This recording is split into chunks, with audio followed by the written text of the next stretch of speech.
Hello and welcome back to another FPL video. Now today we're going to be looking at differential defenders. What do I mean with this? Well, differential defenders, I've basically gone and picked 6 defenders who are less than 3% owned. So if these defenders do well, they'll send you flying up those leaderboards. If you're enjoying this kind of content, please don't forget to hit that subscribe button, really helps me out. Hit that like button.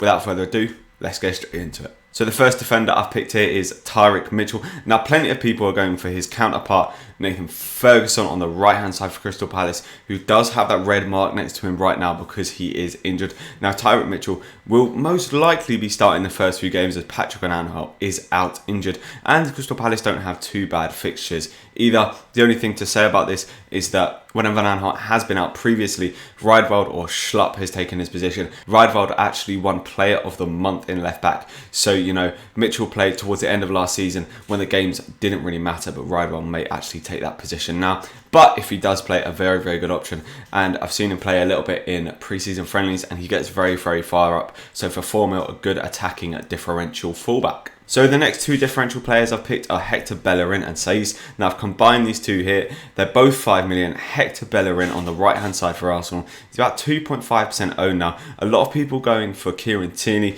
the more sort of popular counterpart. He's 0.5 mil more though.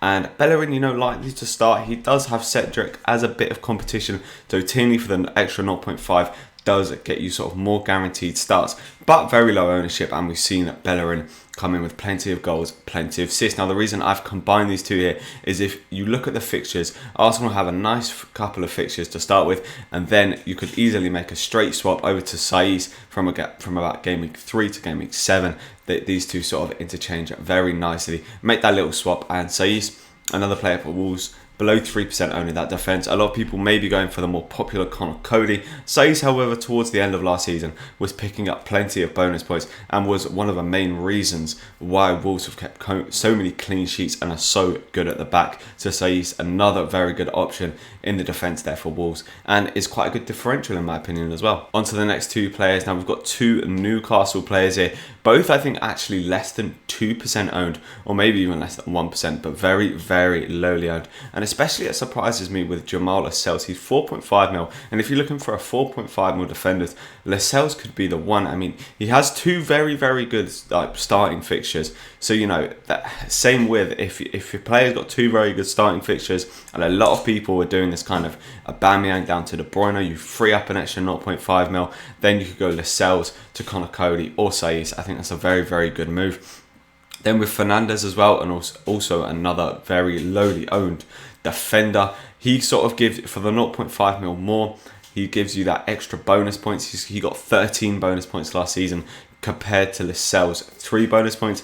Fabian Schär is sort of on his way back from injury. However, you know, Lascelles is the captain for Newcastle and Fernandes has been playing so well. So I can't really see either of those players being shifted out of their positions too easily anyway. But I think these 2 guys were very solid last season, especially when the fixtures were good for them.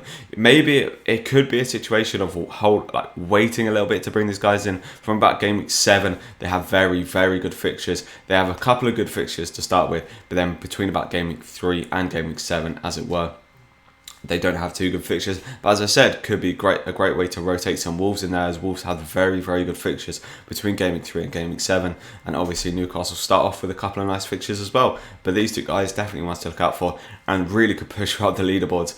Although I haven't seen a lot of people going for St. Maximin. So, you know, whether you want to go for the double up on Newcastle is questionable, but definitely one to consider. And here we have our final differential defender, Ben Davies, and I mean, I can't believe he's quite so lowly owned. I guess maybe some people are sort of thinking Sessegnon's there as well. They're both at 5 million.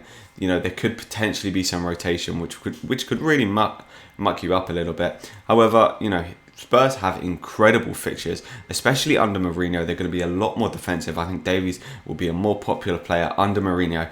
I was actually surprised to see that he was only 5 mil. I was kind of expecting to look and see him at 5.5. He definitely does offer some threat going forward as well. And as I said, Spurs between game week 1 and game week 9. I mean, if you look at their fixtures, they're pretty much all green. Obviously, with the FPL fixtures, you don't like the green and the grey. Sort of decide for yourselves. Actually look at the fixtures and decide for yourselves whether you think they're actually going to get a clean sheet.